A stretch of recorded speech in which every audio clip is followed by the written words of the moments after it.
Mission institute में आप सभी का स्वागत है। आइए आज हम सभी लोग देते हैं एटमॉस्फेयर के विषय में और एटमॉस्फेयर के सभी अंगों के विषय में हम लोग यहाँ पर समझने का प्रयास करेंगे कि हमारे वायुमंडल का निर्माण या हमारे एटमॉस्फेयर का निर्माण कैसे हुआ है। इन सभी बातों को हम लोग यहाँ पर समझने का प्रयास करेंगे।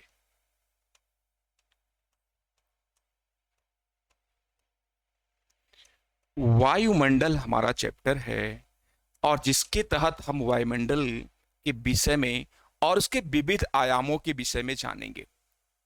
जब हम वायुमंडल की बात करते हैं तो हम सबके ध्यान में आना चाहिए हमारा वायुमंडल जो कि हमारी पृथ्वी से गुरुत्वाकर्षण बल से बंधा हुआ है, जिसके अंतर्गत हम लोग रहते हैं और उसी में सांस लेते हैं, तथा हमारी पृथ्वी का विकसित वायुमंडल है, एक डेवलप्ड वायुमंडल है। इसी कारण से कहीं ना कहीं हमारी पृथ्वी पर जीवन संभव हो पाया है। अभी तक जो उपलब्ध साक्ष्य है उसका अगर हम विश्लेषण करें तो हमारे ध्यान में आता है कि हमारी पृथ्वी पर ही विकसित वायुमंडल है। वायुमंडल तो अन्य ग्रहों पर पाए जाते हैं, लेकिन जिस प्रकार का गैसी कंपोजिशन, जिस तरीके से हमारे वायुमंडल में जलवाष्प की मात्रा, एरोसॉल की मात्रा, ये सारी चीजें पाई जाती हैं, ऐसा विकसित वायुमंडल किसी अन्य ग्रह पर मौजूद नहीं है। जब हम जैव विकास के क्रम को देखते हैं, उस पर दृष्टिपात करने की कोशिश करते हैं, तो यह बात हम सबके समझ में आती है कि हमारी पृथ्वी पर कहीं न कहीं विकसित वायुमंडल बना होगा, जिसके कारण से कहीं न कहीं हमारी पृथ्वी पर जीवन चला है। जब हम वायुमंडल की बात करते हैं तो हमारे वायुमंडल में जिस गैस की जितनी मात्रा में आवश्यकता होनी चाहिए उतनी ही मात्रा में वो गैसें मौजूद हैं। जैसे अगर हम नाइट्रोजन गैस की बात करें तो कहीं ना कहीं आप देखते हैं आपके वायुमंडल में सर्वाधिक मात्रा में नाइट्रोजन गैस मौजूद है, और ये मात्रा जो आपकी होती है 78.1% होती है। फिर हम लोग अगर देखें तो हमारे वायुमंडल में ऑक्सीजन की मात्रा द्वितीय क्रम में सबसे मजबूत होती है, सबसे अधिक संख्या में मौजूद होती है। 20.9%, कहीं कहीं पर 21% हम सबको देखने को मिलता है। फिर हम लोग देखते हैं तीसरे नंबर की हमारे वायुमंडल में जो गैस है वो आर्गन गैस है। आर्गन की मात्रा हमारे वायुमंडल में 0.93% तक पाई जाती है। फिर हम लोग देखते हैं हमारे वायुमंडल में कार्बन डाइऑक्साइड की मात्रा पाई जाती है। 0.003% कार्बन डाइऑक्साइड की मात्रा पाई जाती है। अर्थात हम अगर देखने का प्रयास करें तो नाइट्रोजन और ऑक्सीजन की मात्रा को अगर हम मिला दें, नाइट्रोजन प्लस ऑक्सीजन की मात्रा को अगर हम मिला दें तो कहीं ना कहीं 99% तक हमारे वायुमंडल में नाइट्रोजन और ऑक्सीजन गैस पाई जाती है।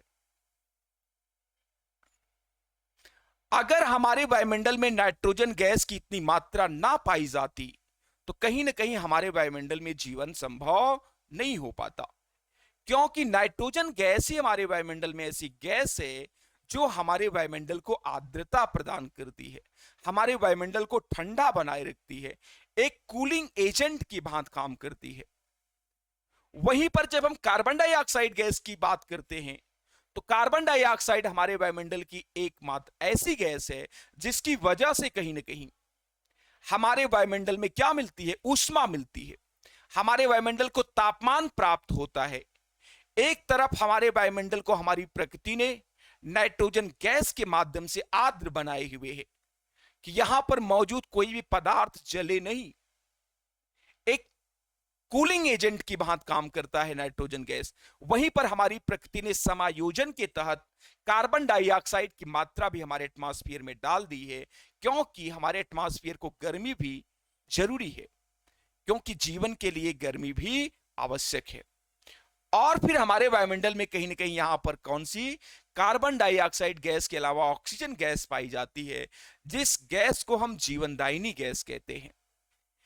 यह गैस कहीं ना कहीं हमारे लिए जीवनदायिनी गैस के समान होती है। हम सबको जीवन प्रदान करती है, तो जीवन प्रदान करने वाली गैस ऑक्सीजन भी मौजूद है। फिर हम देखते हैं ये सभी की सभी गैसें अस्थाई गैसें हैं। अस्थाई गैसें हमारे एटमॉस्फेयर में मौजूद होती हैं। और फिर अगर हम बात करें तो कहीं ना कहीं 8 प्रकार की अक्रिय गैसें, हाइड्रोजन, उसके बाद आपकी अमोनिया, ये सारी की सारी गैसें, मीथेन, ये सारी की सारी गैसें आपके एटमॉस्फेयर में पाई जाती हैं। लेकिन इन सभी अक्रिय गैसों को रेडान, हेनान, जेनान, क्रिप्टान, इन सभी प्रकार की गैसों को हम अस्थायी गैसें कहते हैं, क्योंकि इनके कंपोजिशन में परिवर्तन होता रहता है। इन्हें अस्थायी गैस के तौर पर देखा जाता है। तो इस तरीके से सभी गैसें और फिर जलवाष्प, सभी प्रकार की गैसें और गैसों का ही एक स्वरूप है जलवाष्प।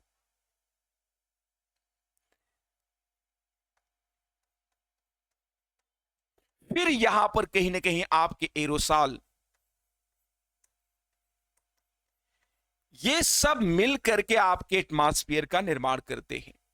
और ये सारा का सारा एटमॉस्फेयर आपकी पृथ्वी के गुरुत्वाकर्षण बल से आपकी पृथ्वी से बंधा हुआ है।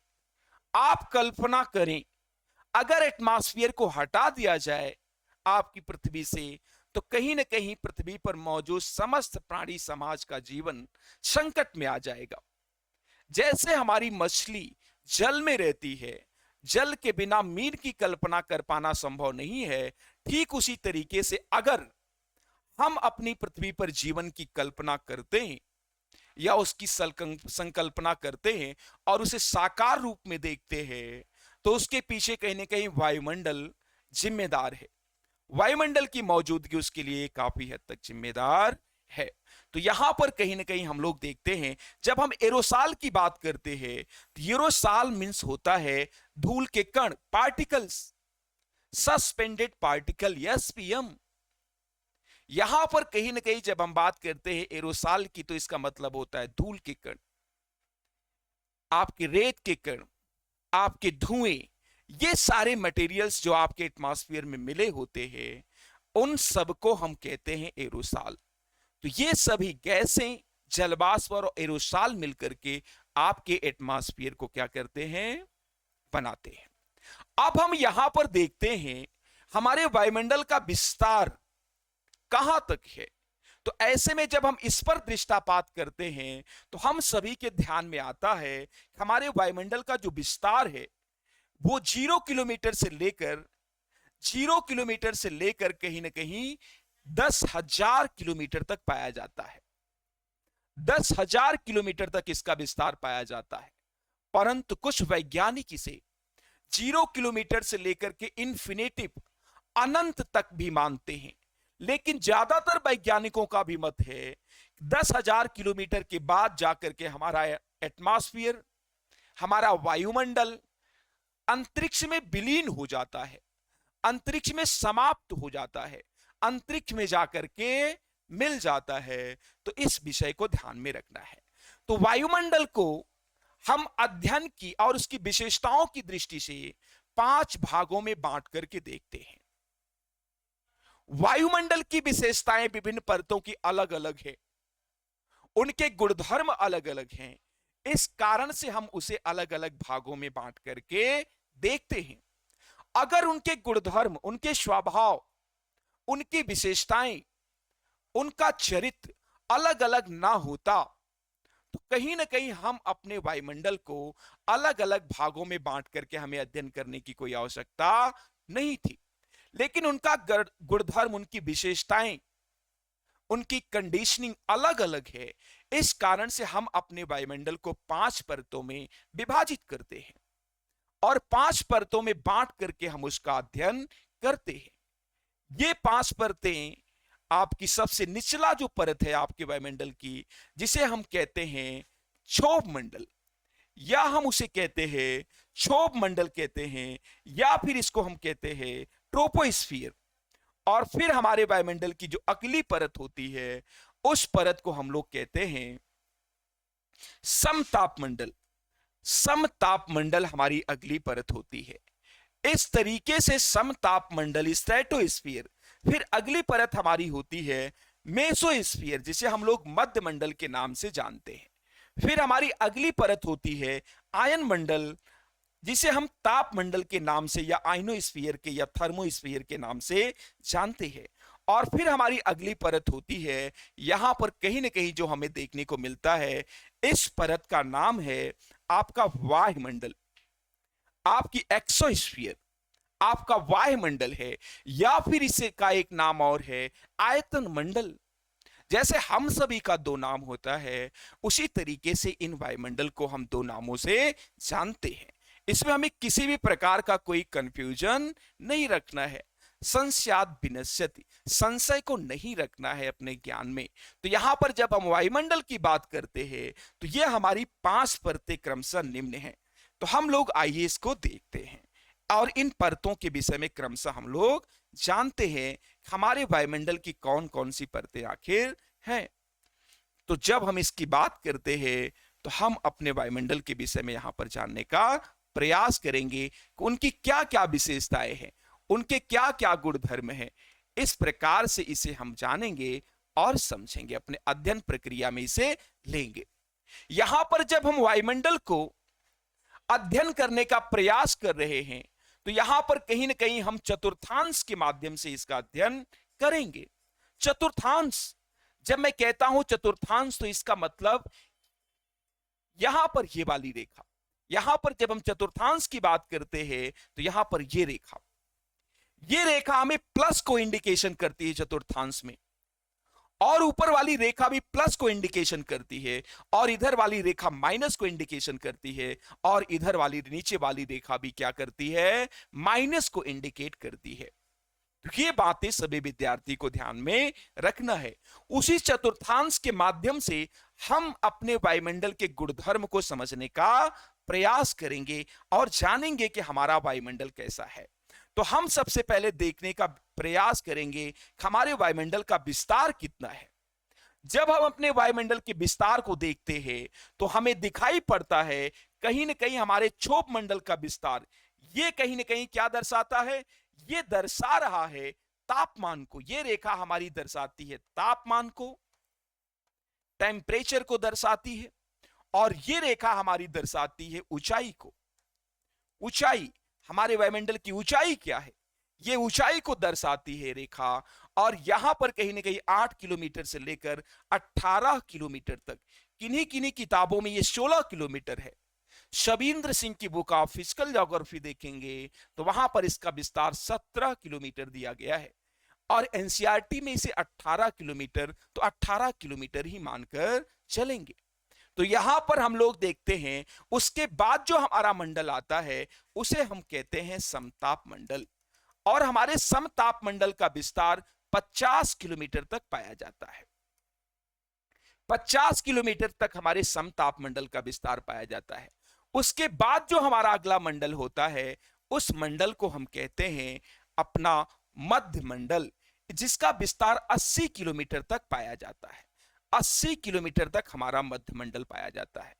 उसके बाद जब हम बात करते हैं, तो कहीं ना कहीं हम सबके ध्यान में आता है हमारा जो मंडल है, उस मंडल का नाम है आयन मंडल, जिसकी विस्तार की अगर हम बात करें 640 किलोमीटर तक पाया जाता है।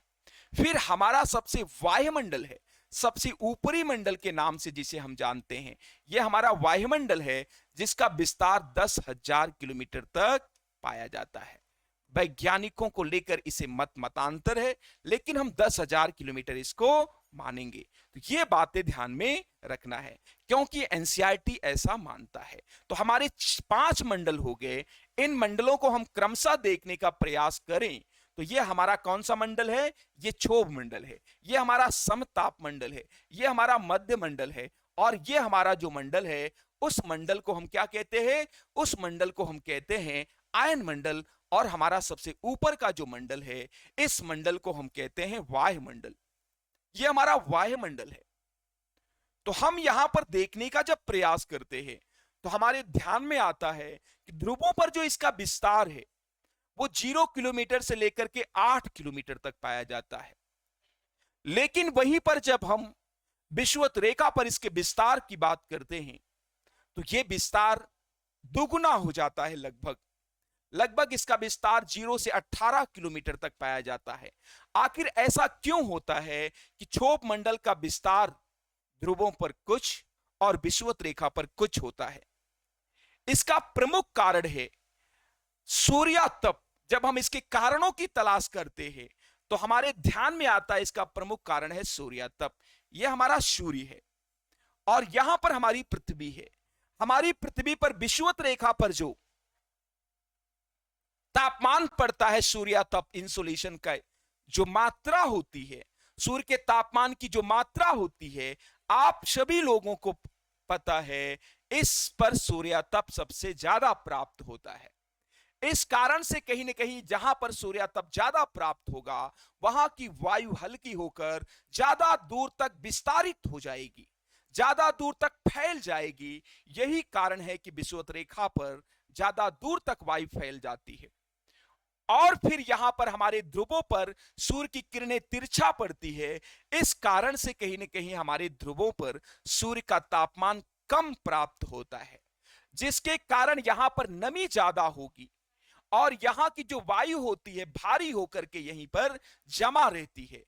तो यहां पर हमारे क्षोभ मंडल की जो विशेषता है, जो उसकी कंडीशंस है, जो उसके गुणधर्म हैं, मात्र 8 किलोमीटर तक ही पाए जाते हैं।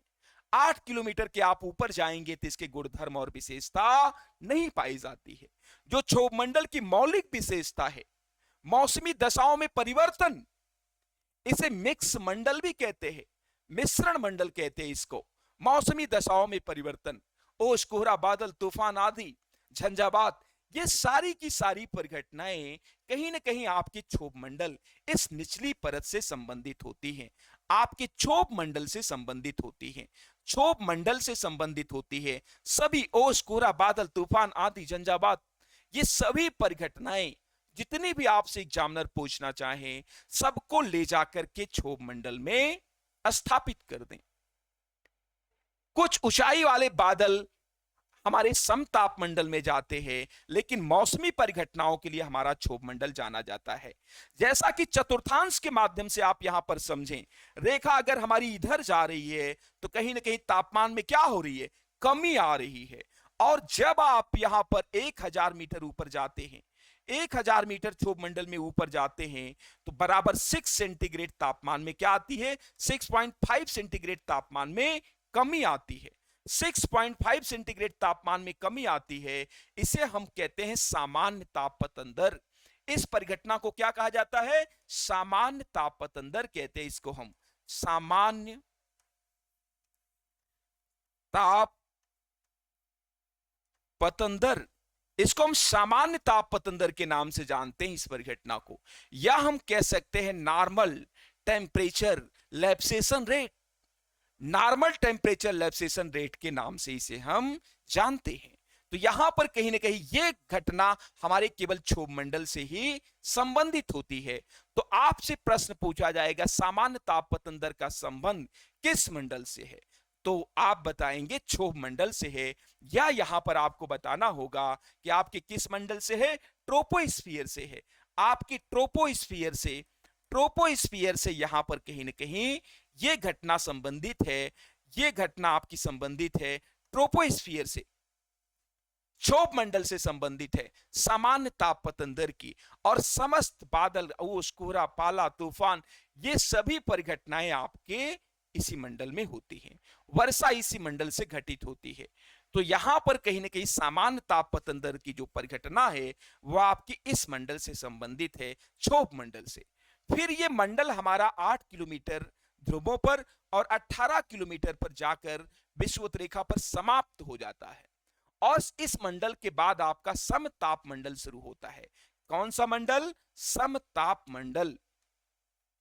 समताप जैसा कि शब्द से ही परिलक्षित हो रहा है, शब्द से ही स्पष्ट हो रहा है, जहां का तापमान स्थिर हो, या इसे हम कहते हैं स्ट्रेटोस्फीयर, जहां का तापमान स्थिर हो उसे हम कहते हैं समताप मंडल। तो यहां का तापमान और यहां की मौसमी दशाएं स्थिर होती हैं।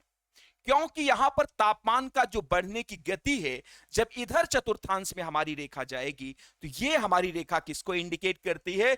प्लस को, धनात्मक। तो यहां पर हमारा तापमान क्रमशः बढ़ेगा और तापमान बढ़ने की जो समताप मंडल में दर होती है वो बहुत ही न्यून होती है, बहुत ही कम होती है। इस विषय को हमें ध्यान में रखना है। इसी कारण से कहीं ना कहीं आपके समताप मंडल में मौसमी दशाएं स्थिर होती हैं। और ये जो हमारा शब्द बना हुआ है स्ट्रेटोस्फीयर, ये फ्रेंच शब्द है। स्ट्रेटो मीन्स होता है स्थिर, या फिर इसे हम कहें इंग्लिश भाषा में स्टेबल। स्टेबल, स्टेबल मीन्स स्थिर। तो यहां पर स्ट्रेटो, स्टेबल, स्थिर। तो हमारी मौसमी दशाएं यहां पर कहीं ना कहीं क्या होती है? स्थिर होती है। इस कारण से इसे हम लोग समताप मंडल के नाम से जानते हैं। इस विषय को लेकर के बिल्कुल क्लियर रहें।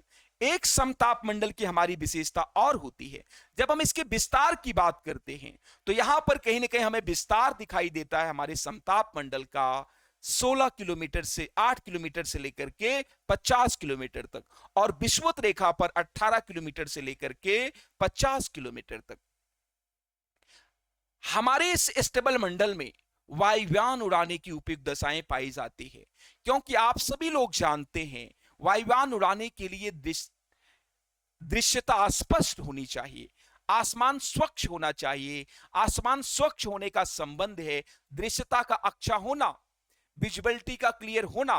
तो यहां पर कहीं ना कहीं आप क्षोभ मंडल में जब वायुयान उड़ाएंगे तो आपकी दृश्यता बाधित होगी, दुर्घटना होने की संभावना ज्यादा है, और वहां पर नमी और आर्द्रता रहती है, जिसके कारण वायुयान में जंग लगने की संभावनाएं भी क्या होती हैं? प्रबल होती हैं। और ये हाई क्वालिटी के इस्पात से बने होते हैं, बहुत महंगे होते हैं। इसलिए कोई कंपनी या कोई भी कार्यदायी संस्था ऐसा नहीं चाहेगी हमारे वायुयान जल्दी खराब हो जाएं। इस कारण से हमारे वायुयान उड़ाने की जो उपयुक्त दशा पाई जाती है वो कहीं ना कहीं कहां पर पाई जाती है? समताप मंडल में। समताप मंडल में वायुयान उड़ाया जाता है। तो ये बातें थोड़ा सा ध्यान में रखनी है। फिर समताप मंडल में हमारी जीवन रक्षक परत पाई जाती है। इस जीवन रक्षक परत को हम कहते हैं, इस जीवन रक्षक परत को हम कहते हैं ओजोन परत। ओजोन परत का विस्तार पाया जाता है आपके किस मंडल में? आपके समताप मंडल में। इसे जीवन रक्षक परत कहा जाता है, जीवन दायिनी परत कहा जाता है। इसका विस्तार 15 किलोमीटर से लेकर 35 किलोमीटर तक पाया जाता है। 15 किलोमीटर से लेकर के 35 किलोमीटर तक इसका विस्तार पाया जाता है। वहीं पर जब हम अधिक सांद्रण की बात करते हैं, इसकी सांद्रता या इसकी मोटाई की बात करते हैं, तो यह जो मोटा सबसे ज्यादा होता है जहां पर, वो कहीं ना कहीं आपका यहां से लेकर के 25 से आपके 25 से लेकर के 20 से लेकर के 25 किलोमीटर तक ये सबसे ज्यादा मोटा होता है, ज्यादा सांद्रता मौजूद होती है। जब मैं सांद्रता कहता हूं तो इसका मतलब होता है ओजोन कणों की मौजूदगी यहां पर सबसे ज्यादा होती है। ओजोन कण बहुत डेंस रूप में यहां पर मौजूद होते हैं, अर्थात उनका घनत्व यहां पर ज्यादा होता है, उनका संकेंद्रण 20 से 25 किलोमीटर तक ज्यादा होता है। तो सबसे ज्यादा ओजोन परत मोटी अगर आपसे पूछा जाए तो आप सभी विद्यार्थियों को बताना है कि 20 से लेकर के 25 किलोमीटर तक हमारी ओजोन परत सबसे ज्यादा मोटी है। उसके बाद कहीं ना कहीं हमारी ओजोन परत जो आती है 15 से 35 किलोमीटर तक, ये क्या है? यहां पर ओजोन के जो कण है वो स्कैटर्ड वे में मौजूद है, बिखरे हुए हैं, यदा कदा ऐसे पाए जाते हैं। तो इस विषय को हमें ध्यान में रखना है। ओजोन परत को हम जीवन रक्षक परत क्यों कहते हैं, जीवन दायिनी परत क्यों कहते हैं, आइए इस विषय को हम लोग समझने का प्रयास करते हैं।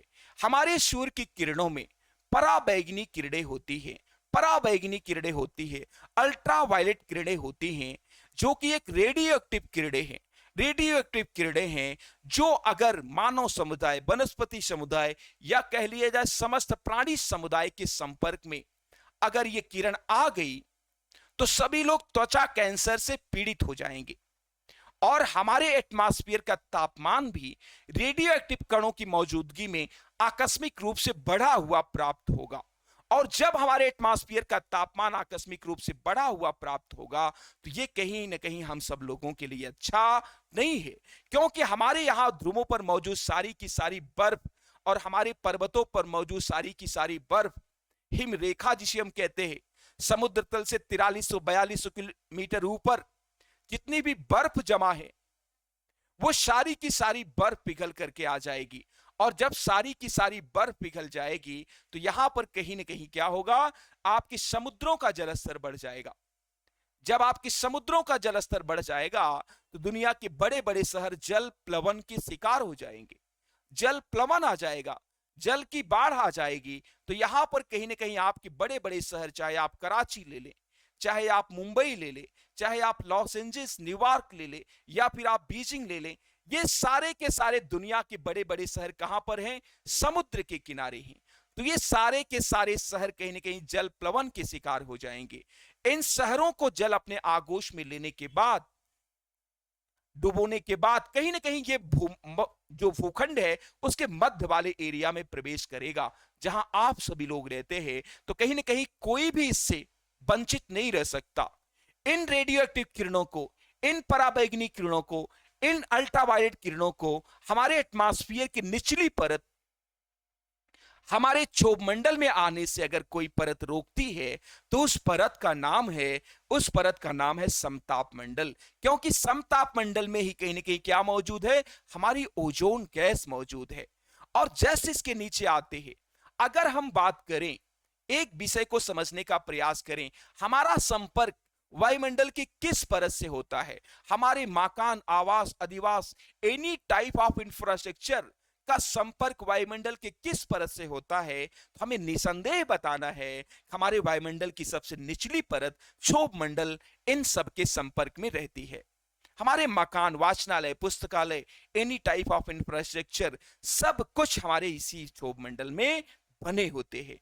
और समस्त वायुमंडल का 75% भाग जो होता है वो कहां पर मौजूद होता है, गैसों का, इसी वायुमंडल में, आपके क्षोभ मंडल में।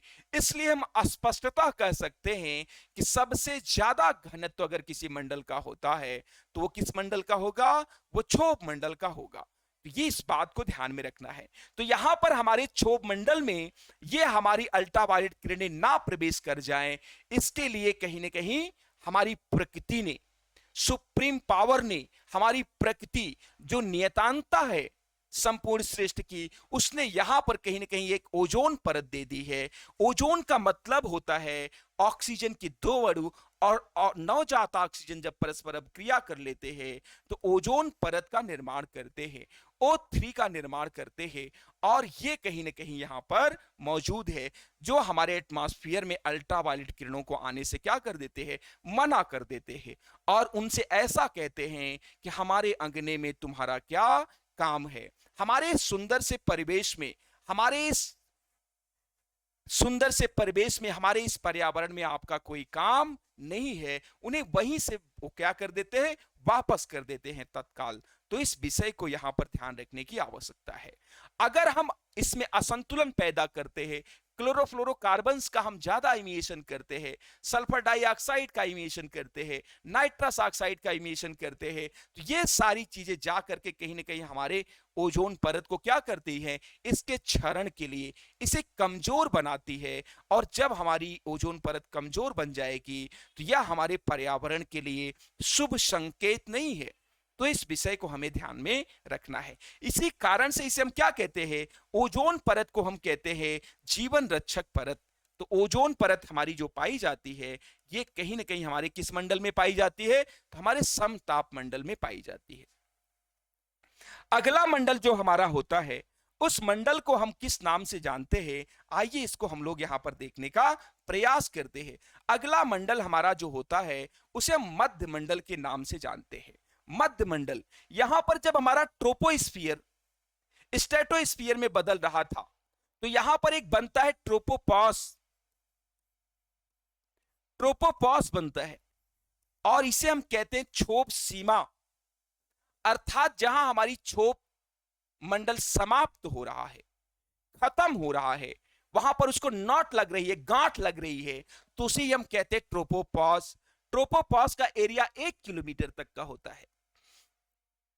इस मंडल में, इस पॉज वाले एरिया में समताप मंडल की विशेषता भी मौजूद होती है और क्षोभ मंडल की विशेषता भी मौजूद होती है, क्योंकि यह संक्रमण जोन होता है।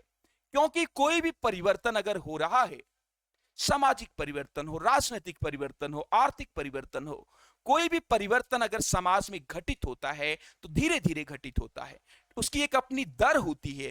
ठीक उसी तरीके से अगर हमारा क्षोभ मंडल अपनी विशेषता को त्याग रहा है, छोड़ रहा है, तो धीरे धीरे छोड़ता है और फिर समताप मंडल अपनी विशेषता को क्या करता है, अंगीकार करता है, स्वीकार करता है। तो ये हमारा पॉज उसी कारण से निर्मित होता है।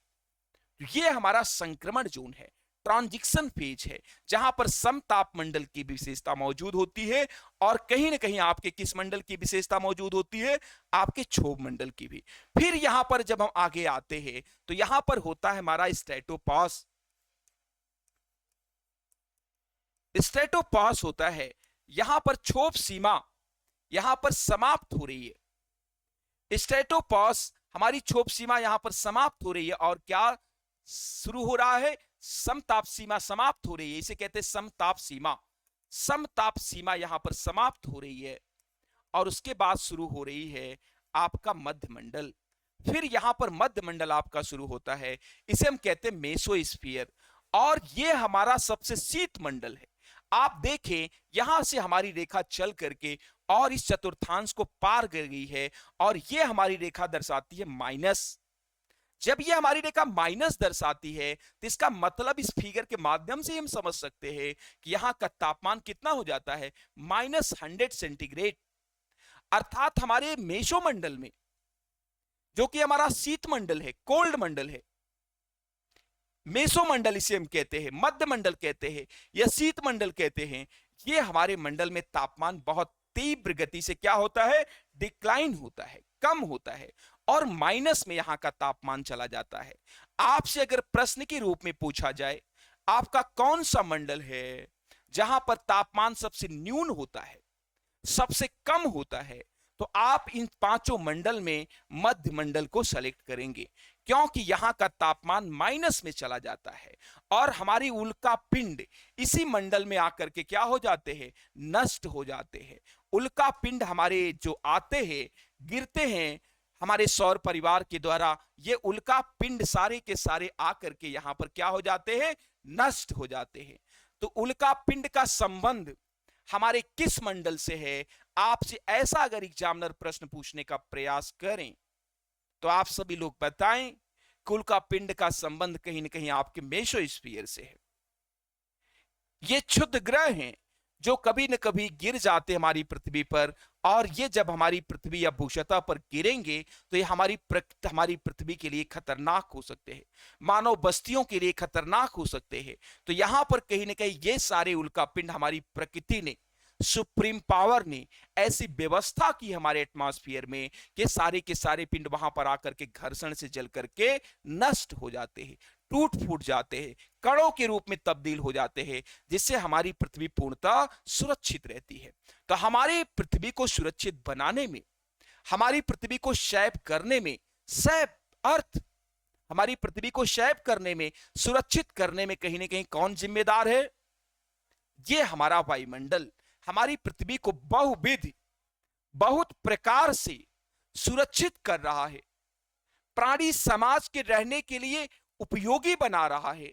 इस पर धड़कन और जीवन की विकास की जो श्रृंखला है वो अवरुद्ध ना हो जाए, वो निरंतर रूप से बनी रहे, इसका भरसक प्रयास हमारी ये वायुमंडल करता है। तो यहां पर हम लोग देखते हैं हमारा जो अगला, यहां पर आप देखें ये आपका है मेसोस्फीयर, इसे हम कहते हैं मेसोस्फीयर या इसे हम कहते हैं मध्य मंडल या इसे हम कहते हैं शीत मंडल। ये हमारा मेसोस्फीयर है और फिर यहां पर एक पॉज बनता है, इस पॉज को हम लोग कहते हैं मेसोपॉज। इस पॉज को हम लोग क्या कहते हैं, मेसोपॉज कहते हैं। ये हमारा है मेसोपॉज, ये हमारा है मेसोपॉज। तो यहां पर कहीं ना कहीं हमारी क्या है, ये मध्य सीमा, इसे अगर हिंदी में कहें तो मध्य सीमा होती है। मध्य सीमा एक ऐसा स्थान होता है जहां पर आपके मध्य मंडल की विशेषता मौजूद है। इसका विस्तार 1 किलोमीटर तक होता है। और फिर आपके वायुमंडल की विशेषता भी, आपके आयन मंडल की विशेषता भी यहां पर क्या होती है, मौजूद होती है। इसे ही हम कहते हैं मध्य मंडल। अब हमारा जो अगला मंडल शुरू होता है 80 किलोमीटर से लेकर के यहां तक, ये हमारा मंडल होता है आयन मंडल। इसकी अपनी विशिष्ट विशेषता है। आयन मंडल में जो हमारे तत्व होते हैं, जो हमारी गैसेज होती है, ये सभी आयनिक दशा में मौजूद होते हैं। उस पे प्लस और माइनस चार्ज लगा होता है।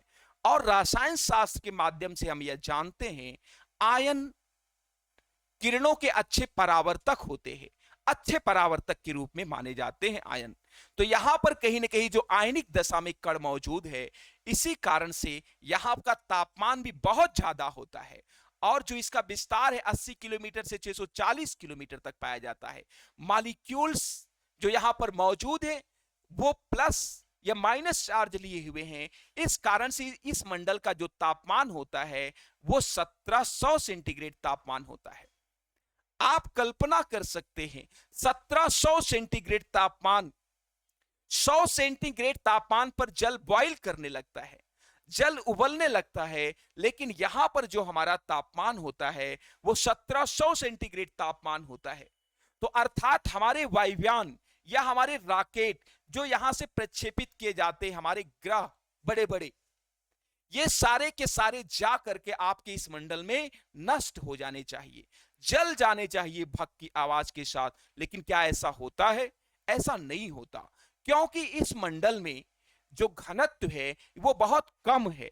यहां पर तापमान को धारण करने वाले पार्टिकल बहुत कम है।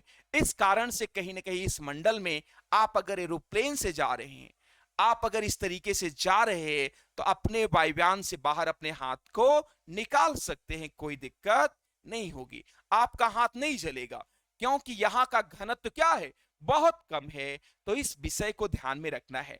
इस मंडल को आयन मंडल के साथ साथ आयन मंडल के साथ साथ इस मंडल को अन्य नाम से जाना जाता है। तापमान अधिक होने के कारण से इसे हम किस रूप में जानते हैं? ताप मंडल के रूप में भी जानते हैं। इसका एक दूसरा नाम है ताप मंडल। जैसे आप सभी विद्यार्थियों के दो दो नाम होते हैं, इसे हम कहते हैं आयन मंडल, इसे हम कहते हैं आइनोस्फीयर। ये हमारा आइनोस्फीयर, या इसे हम कहते हैं ताप मंडल के नाम से जानते हैं। तो ये बातें ध्यान में रखना है। इसे हम एक अन्य नाम ताप मंडल के नाम से भी जानते हैं, क्योंकि यहां पर तापमान क्या होता है, बहुत अधिक तापमान होता है, 1700 सेंटीग्रेड तापमान। लेकिन यहां पर घनत्व जो होता है, वायु का जो घनत्व होता है, वो घनत्व क्या है, यहां पर बहुत कम है, घनत्व बहुत कम है। डेंसिटी की अगर हम बात करें तो यहां पर डेंसिटी बहुत कम है। इसी कारण से यहां पर कोई भी पदार्थ अगर मौजूद है तो वो जलता नहीं है। हमारा जो अगला मंडल है, यहां पर कहीं ना कहीं हम देखिए एक पास यहां पर और निर्मित हो रहा है, इसे हम कहते हैं आइनोपास। आइनोपास कहते हैं, या इसे हम हिंदी में कहें तो ये ध्यान में आता है, इसे हम कहते हैं आयन सीमा। आयन सीमा, आयन सीमा यहीं पर समाप्त होगी और फिर अगली मंडल हमारा शुरू होगा। अगला मंडल हमारा शुरू होगा जिस मंडल को हम किस नाम से जानते हैं, जिस मंडल को कहीं ना कहीं हम जानते हैं वायुस्फीयर के नाम से।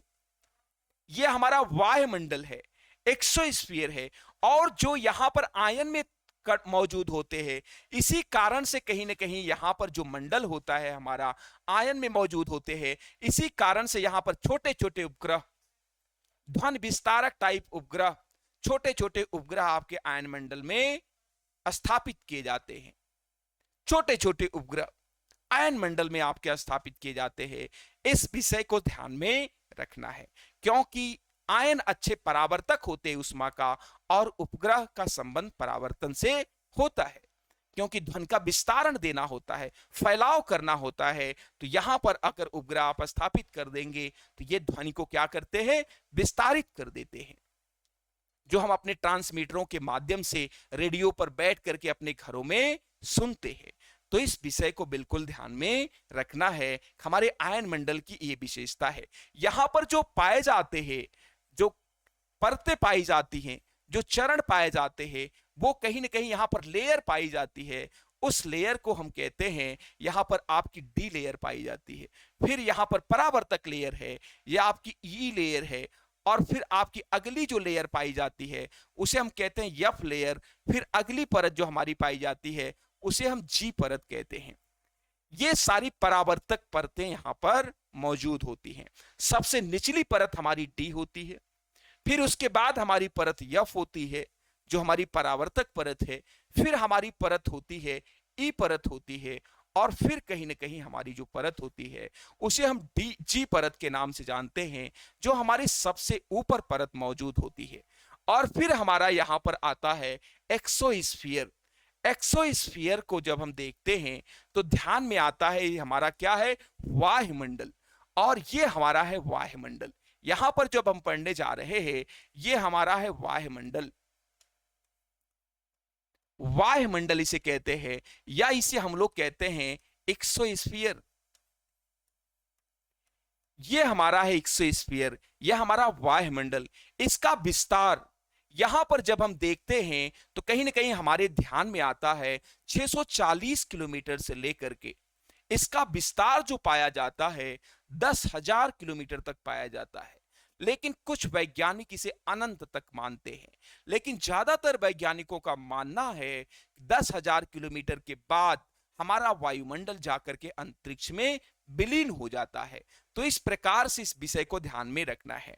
और अरोरा ऑस्ट्रेलिस और अरोरा बोरियोलिस की जो परिघटना होती है उसका संबंध भी इसी मंडल से संबंधित है। आपके वायुमंडल से ये परिघटनाएं संबंधित होती हैं, और ये इलेक्ट्रोवेव जो हमारे सूर्य से निकलते हैं, जो साइनिंग करते हैं, रात्रि के समय चमकते हैं उत्तरी और दक्षिणी ध्रुव पर, तो यहां पर कहीं ना कहीं हमें रात में दिखाई देंगे। तो ये वाली परिघटना हमारी किस मंडल से संबंधित है, ये हमारे एक्सोस्फीयर से संबंधित है, वायुमंडल से। अरोरा ऑस्ट्रेलिस का संबंध दक्षिणी गोलार्ध से है। इसको ऐसा देख सकते हैं क्योंकि हमारा ऑस्ट्रेलिया कहां पर है, दक्षिणी गोलार्ध में, तो इसका संबंध दक्षिणी गोलार्ध से है या दक्षिणी ध्रुव से है। और यहां पर जो हमारा अरोरा ऑस्ट्रेलिस के बाद हमारा अरोरा बोरियोलिस होता है, इसका संबंध आपकी उत्तरी ध्रुव से है। तो ये बातें ध्यान में रखनी है, और ये वायुमंडल से हमारे संबंधित है। ये परिघटना हमारे वायुमंडल में होती है, तो ये बातें हमें ध्यान में रखना है। तो हमारी ये 5 परतें यहां पर मौजूद है, और इन 5 परतों को कुछ वैज्ञानिकों ने 2 भागों में बांटा है। इन 5 परत जो आप अभी यहां पर अध्ययन कर रहे थे, इन सभी की सभी 5 परत, चाहे आपका क्षोभ मंडल हो, ट्रोपोस्फियर हो, या आपका समताप मंडल हो। ट्रोपो का मतलब ही होता है मिश्रण, तो सर्वाधिक मिश्रण अगर गैसों का देखा जाए तो कहां पर पाया जाता है, क्षोभ मंडल में। इसी कारण इसी से हम ट्रोपोस्फियर कहते हैं। और फिर समताप मंडल का अगर हम समीक्षात्मक विश्लेषण करें, स्टेबल, स्टेबल माने स्थिर, जहां पर मौसमी दशाएं, तापमान स्थिर है, मौसमी दशाएं भी स्थिर है, तो उसे हम कहते हैं स्टेबल मंडल या स्ट्रेटोस्फियर। फिर हमारा आता है शीत मंडल या मध्य मंडल, 2 मंडल ऊपर 2 मंडल नीचे, मध्य मंडल। तो हमारा मध्य मंडल आ जाता है, इसे हम कहते हैं मेसोस्फियर, और इसकी अपनी ये सारी विशेषताएं हैं। फिर हमारा मंडल होता है, मेसोस्फियर के बाद हमारा आयन मंडल होता है, जिसे हम ताप मंडल के भी नाम से जानते हैं, क्योंकि यहां तापमान बहुत अधिक होता है, लेकिन तापमान को धारण करने वाले पार्टिकल नहीं होते। इस वायुमंडल का तापमान बहुत घनत्व कम होता है, बहुत विरल है। इस कारण से यहां पर आपका हाथ नहीं जलेगा, कोई भी पदार्थ जलता नहीं है। जब हमारे उपग्रह 36,000 प्रति किलोमीटर के वेग से भेजे जाते हैं, पलायन वेग से, तो यहां पर कहीं ना कहीं जो हमारे वायुमंडल से बाहर निकलते हैं तो यहीं से निकलते हैं और वो जलते नहीं है। तो यहां पर ये बातें ध्यान में रखनी है। और फिर हमारे आयन मंडल में जो तत्व होते हैं वो आयनिक दशा में मौजूद होते हैं, आयन के रूप में मौजूद होते हैं। इसी कारण से आयन तरंगों के अच्छे परावर्तक होते हैं, तो यहां पर कहीं ना कहीं अपने परावर्तक स्वभाव की वजह से यहां पर क्या स्थापित किए जाएंगे, छोटे मोटे उपग्रह यहीं पर स्थापित किए जाते हैं, छोटे मोटे उपग्रह यहीं पर स्थापित किए जाते हैं। ये बातें बिल्कुल ध्यान में रखनी है। तो यहां पर हमारा अगला मंडल होता है वायुमंडल, जिसे हम कहते हैं एक्सोस्फीयर के नाम से जानते हैं। हमारा वायुमंडल है ये, या हम इसे आयतन मंडल भी कहते हैं, आयतन मंडल भी कहते हैं। तो यहां पर हमारा वायुमंडल हो गया, और वायुमंडल जाकर के धीरे धीरे कहां पर विलीन हो जाता है, अंतरिक्ष में। लेकिन कुछ वैज्ञानिक इन पांचों मंडलों को दो भागों में बांटते हैं। आइए हम इसको यहां पर देखने का प्रयास करते हैं।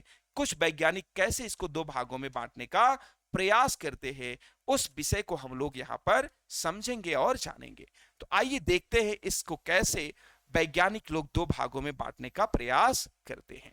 तो यहां पर हम लोग अगर देखने का प्रयास करें, यहां पर हम लोग अगर देखें, तो यहां पर देखने में आता है कि वैज्ञानिक लोग इन मंडलों को दो भागों में बांटने का प्रयास करते हैं, और उनका मानना है कि ये हमारा जो यहां से 8 किलोमीटर से 18 किलोमीटर, फिर 50 किलोमीटर, फिर यहां कहीं ना कहीं 80 किलोमीटर तक है। तो यहां से 0 किलोमीटर से लेकर 80 किलोमीटर तक का जो हमारा मंडल है, उसे कुछ वैज्ञानिकों का मानना है ये मंडल कैसा मंडल है, ये मंडल सममंडल है। इस मंडल को वो सममंडल के रूप में मानते हैं। और 80 किलोमीटर से जब ऊपर देखते हैं हम, 80 किलोमीटर के जब हम ऊपर जाते हैं, तो इस मंडल को वैज्ञानिक लोग विषम मंडल के रूप में मानते हैं, विषम मंडल के रूप में मानते हैं। तो इस बात को यहां पर ध्यान में रखना है। सममंडल और विषम मंडल के रूप में इसे इंडिकेट करते हैं, इसे निर्देशित करते हैं जब हम कहते हैं सममंडल।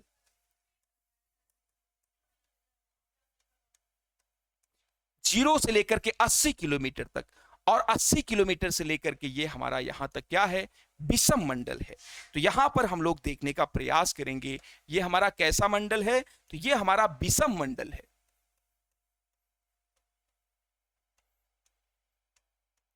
यह हमारा विषम मंडल है और यह हमारा सममंडल है।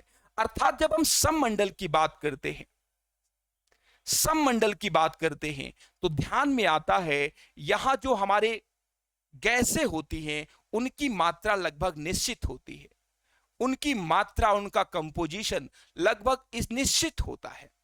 इस कारण से इसे हम क्या कहते हैं, वैज्ञानिक लोग सममंडल के रूप में जानते हैं।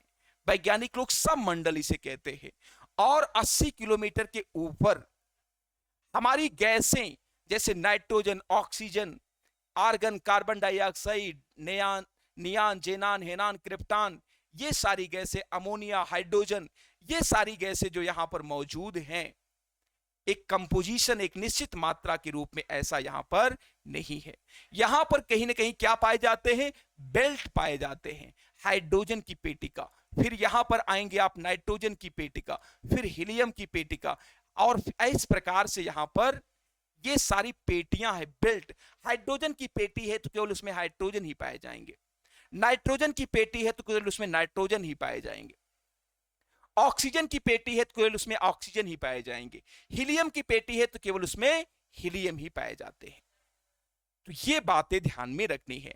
सबसे नीचे हाइड्रोजन की पेटी होती है, उसके बाद आपके हीलियम की पेटी होती है, इस तरीके से नाइट्रोजन की पेटी होती है, और फिर ऑक्सीजन की पेटी होती है, फिर नाइट्रोजन की पेटी होती है, फिर कहीं ना कहीं आपके किसकी, हीलियम की पेटी सबसे ऊपर होती है। तो ये सारे इस तरीके से पेटियों के रूप में पाए जाते हैं। और इनका पूरी तरीके से जिस प्रकार से आपके सममंडल में जो स्टैंडर्ड मात्रा है, जो आपके रहने के अनुकूल है, ऐसा इनका मौजूदगी आपके विषम मंडल में नहीं है। ये सभी पट्टियों के रूप में अपनी निर्धारित कक्षा में क्या है, अपने निर्धारित स्पेस में अवस्थित हैं। इसी कारण से वैज्ञानिक लोग इसे क्या कहते हैं, विषम मंडल के रूप में जानते हैं, और इसे सममंडल के रूप में जानते हैं। तो यहां पर हम लोग वायुमंडल के विषय में पढ़ रहे थे और जानने का प्रयास कर रहे थे कि वायुमंडल की कितनी परतें होती हैं, जिसके तहत हमने जाना कि वायुमंडल की 5 परतें होती हैं। 5 परतें मिलकर के हमारे वायुमंडल का समेकित रूप से निर्माण करती हैं। ये 5 परतें जब आपस में मिलती हैं सामूहिक तौर पर, हमारे वायुमंडल का क्या करती है, निर्माण करती है। अगर इनकी कुछ विशेषता अलग अलग ना होती तो इन्हें हम पूरा क्या करते, समेकित तौर पर अध्ययन कर सकते थे, एक साथ मिलाकर के केवल वायुमंडल शब्द पर ही अध्ययन कर सकते थे। लेकिन इनकी विशेषताएं अलग अलग हैं, इनके गुणधर्म अलग अलग हैं, इनके स्वभाव अलग अलग है। इस कारण से इनका अध्ययन अलग अलग करना पड़ता है। तो यहां पर कहीं ना कहीं इनको जब बांटा गया है 5 परतों में, क्लासिफिकेशन ऑफ एटमॉस्फेयर, इन्हें जो बांटा गया है तो इनकी तत्वगत विशेषताओं, इनके गुणधर्म के आधार पर इन्हें बांटा गया है। जैसे क्षोभ मंडल की अपनी विशेषता है सामान्य ताप पतंदर, जो कि अन्य मंडल में ऐसा देखने को आपको नहीं मिलता है। क्षोभ मंडल में समस्त मौसमी परिघटनाएं घटित होती, जबकि ऐसा अन्य मंडल में आपको देखने को नहीं मिलता है। क्षोभ मंडल का घनत्व सबसे ज्यादा है, लगभग 75% कैसे आपके इसी मंडल में मौजूद हैं। और फिर यहां पर हमारा समताप मंडल आता है, इसकी अपनी मौलिक विशेषताएं हैं। सम एटमॉस्फेयर को स्टेबल रखना, यहां पर तापमान बहुत मंद गति से बढ़ रहा है, और इस मंडल की अपनी मौलिक विशेषता है यहां पर ओजोन की मौजूदगी, और कहीं ना कहीं यहां पर स्टेबल है। इस कारण से इस मंडल में वायुयान उड़ाने की उपयुक्त दशाएं। इसी तरीके से सभी मंडलों की अपनी अलग अलग विशेषताएं हैं, इस कारण से इन्हें हम अलग अलग भागों में बांट करके देखते हैं। जय हिंद, जय भारत।